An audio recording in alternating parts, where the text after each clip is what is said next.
नमस्कार दोस्तों, आज हम बात करने वाले हैं जीएसटी यानी कि गुड्स एंड सर्विस टैक्स के बारे में कुछ महत्वपूर्ण सवालों की जो प्रतियोगी परीक्षाओं में बार बार पूछे जाते हैं।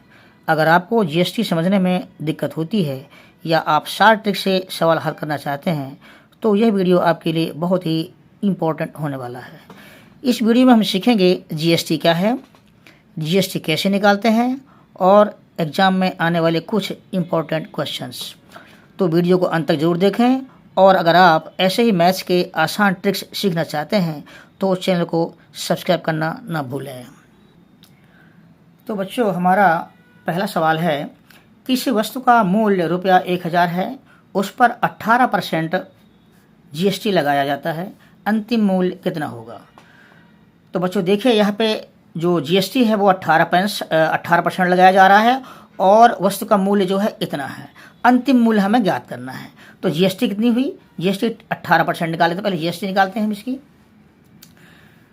18% जीएसटी इक्वल टू हमारा जो मूल्य है 1000 है, तो 1000 का 18% कितना होगा? 18/100। सॉल्व करेंगे, 1 2 1 2 2 जीरो कट गए, आपका आया 180, यानी इतना हुआ जीएसटी। ठीक है ना। अंतिम मूल्य पूछ रहा है तो हमें इस मूल्य पे 18% जीएसटी देनी पड़ी है। तो अंतिम मूल्य जो हमारा होगा, अंतिम मूल्य बराबर होगा वस्तु का मूल्य प्लस 18% जीएसटी, यानी कि 1000 प्लस 18% क्या है? 180। टोटल आया रुपया आपका 180 में 1000 जोड़ा तो 18 आपका आएगा 1180। ठीक है ना। 00811 आपका जो आया 1180 रुपया। अब यहाँ हम देखते हैं कौन सा ऑप्शन सही है। ऑप्शन नंबर ए सही है यहाँ पे। बच्चों इसी कड़ी में अगला सवाल है, एक वस्तु का अंकित मूल्य रुपया 2000 है, इस पर 12% जीएसटी लगानी है, ग्राहक को कुल कितना भुगतान करना पड़ेगा? ठीक है ना। तो बच्चों यहाँ पे हम जीएसटी निकालेंगे। जीएसटी कितना है? 12%। 12% जो है जीएसटी है कितने पर? 2000 पर। तो 2000 का 12% यानी कि 2000 गुणे 12/100, ये 2 जीरो कट गए तो आपका जो 12 दूनी 24, यानी कि 240 रुपये जो है हमारी 240 रुपये हुआ जीएसटी। अब कुल कितने का पड़ेगा? तो ग्राहक को जो भुगतान करना पड़ेगा, यानी बिक्री मूल्य जो होगा, बिक्री मूल्य इसका होगा आपका जो है अंकित मूल्य प्लस जीएसटी। अंकित मूल्य है 2000 रुपये प्लस जीएसटी अपनी निकली है 2 चाहिए, जीएसटी है, ये अंकित मूल्य है। तो ये हो गया आपका 04240 रुपये जो है आपका 2240 इतने की पड़ेगी। यहाँ कौन सा है? ऑप्शन बी सही है। अगला सवाल है बच्चों, एक वस्तु का कुल मूल्य 1180 है, जिसमें 18% जीएसटी है, जिसमें 18% जीएसटी शामिल है, यानी इसमें से जो है जीएसटी शामिल है, मूल कीमत यानी कि बेसिक प्राइस क्या होगी? तो चलिए मानते हैं, माना मूल कीमत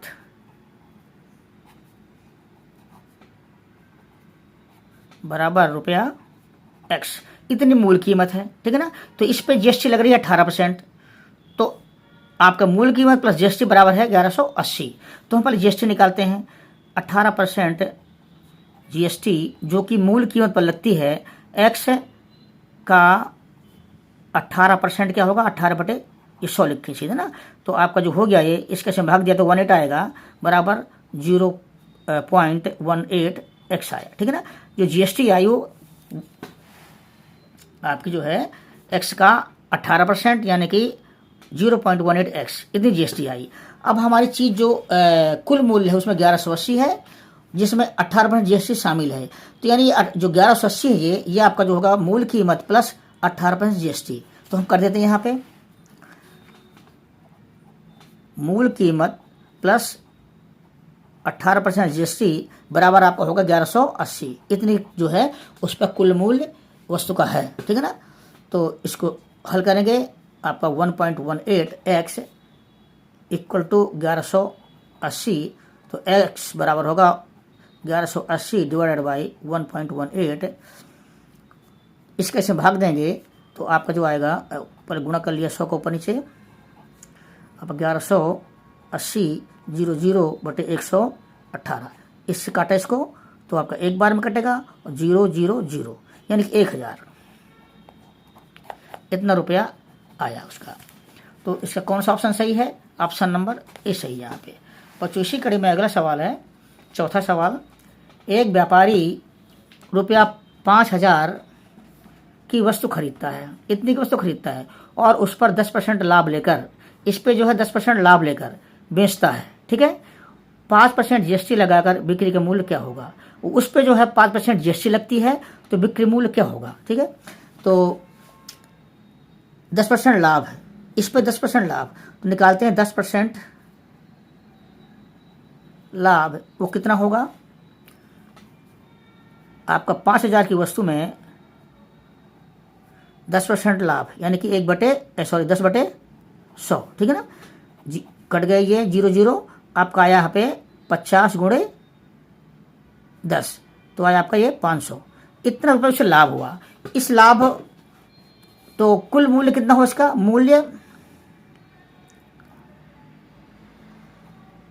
कुल मूल्य कितना हो गया बिना GST के? बिना GST के इसका कुल मूल्य होगा, कुल मूल्य बिना GST के आपका 5000 पहले का मूल्य था इसका, ठीक है ना, प्लस इसमें लाभ लिया कितना? 500 का, तो ये हो गया अपना 5500, ठीक है ना। इतने जो है लाभ लेकर के वस्तु कितने के बेचता है वो, मगर क्या करता है, इसमें 5% की GST लगा रहा है, इसमें लगा रहा है 5% की GST, तो 5% जो GST लगेगी वो कितनी होगी इस पे? 5500 × 5/100 हो गया। 0 से 0 कट गए, तो 5 × 5 में 55 में किया, 5 × 5 = 25, यहाँ से लेके 2, 5 में 25 और 2 27। इतने रुपए GST सहित जो है इतने की बेचता है, इसमें जो इतनी GST लगा करके बेचता है। अतः अंतिम बिक्री मूल्य बराबर होगा आपका 5500 प्लस 275 यानी कि रुपया 5775 रुपया, ठीक है ना। ये आपका जो है कौन सा ऑप्शन सही है इसमें? 5775, ऑप्शन बी आपका सही है। बच्चों इसी कड़ी में अगला सवाल है, एक वस्तु पर 28% GST है, यदि वस्तु का मूल्य रुपया 2500 है तो कुल मूल्य कितना होगा? तो कह रहा सवाल, एक वस्तु पर GST जो है 28% है, यदि वस्तु का मूल्य रुपया इतना है तो कुल मूल्य कितना होगा? तो GST निकालते हैं पहले हम। 28% GST बराबर वस्तु का मूल मूल्य, वस्तु का जो मूल मूल्य है वो 2500 है, तो 2500 मूल मूल्य का जो GST है वो 28% है, ठीक है ना। 60% हो गया, ये 0 कट गए, तो 25 गुणा करेंगे 28 में, 25 अट्ठे 200, हंस लगी 20, 25 50 और 20 70, तो आपका जो GST आया वो ₹700 आया। अब तो है, तो कुल मूल्य कितना होगा? कुल मूल्य कितना होगा? इसलिए कुल मूल्य बराबर आपका जो है मूल मूल्य, जो मूल मूल्य है उसमें GST ऐड हो जाएगी तो कुल मूल्य हो जाएगा। तो आपका आएगा ये 0 0 5 और 7 12, हंसी लगी 1 2 और 1 3, 3200 यानी कि आपका जो है ऑप्शन ए ये सही है। इसी कड़ी बच्चों अगला सवाल है, एक व्यक्ति ने 5% GST सहित एक वस्तु 2500 में खरीदी, यानी इतनी खरीदी, इसमें 5% GST शामिल है, वस्तु का मूल मूल्य क्या था? तो माना वस्तु का मूल मूल्य बराबर रुपया एक्स था रुपया, उसका जो मूल्य था, ठीक है ना। इस पर लगती 5% GST, तो 5% GST कितनी होगी GST इस पे, तो एक्स का 5% यानी कि 0.05x ये हुई GST, ठीक है ना। तो कुल मूल्य चूंकि कितना है, तो कुल मूल्य कितना होगा, यहाँ से हमारा कुल मूल्य मूल्य प्लस GST, मूल्य प्लस GST बराबर कुल मूल्य, वो है हमारा 2500। इसको सॉल्व किया तो ये आपका आएगा 1.05x, ठीक है ना, इक्वल टू 2500। x बराबर आएगा आपका 2500 डिवाइडेड बाई 1.05, गुणा किया 100 का ऊपर नीचे, आपका आएगा 25,000,000 बटे 105। इसका 5 से काटा तो 21 आएगा, 5 पंचे 25 और ये 4 बार 0 आ जाएगा। अब 1 2 3 4, 1 2 3 4, ठीक है ना, 5 में 0 आ जाएगा। अब बच्चों इसके से भाग देंगे तो आपका जो आंसर आएगा वो आएगा 2381। इतना रुपया जो है उसका मूल्य 2381 रुपये होगा। बच्चे देखते हैं कौन सा ऑप्शन सही है। यहाँ पर ऑप्शन जो है ए सही है। तो दोस्तों आज आपने सीखा GST के महत्वपूर्ण सवालों को आसान तरीके से हल करना। उम्मीद है अब आपको GST के सवाल काफ़ी आसान लगे होंगे। अगर आपको वीडियो पसंद आया हो तो लाइक करें तथा अपने दोस्तों के साथ शेयर करें, और ऐसे ही आसान मैथ्स ट्रिक्स सीखने के लिए कृपया चैनल को सब्सक्राइब जरूर करें। अगर आपको किसी और टॉपिक पर वीडियो चाहिए तो नीचे कमेंट करके ज़रूर बताएं। तो मिलते हैं अगली वीडियो में एक और नए और आसान टॉपिक के साथ। धन्यवाद।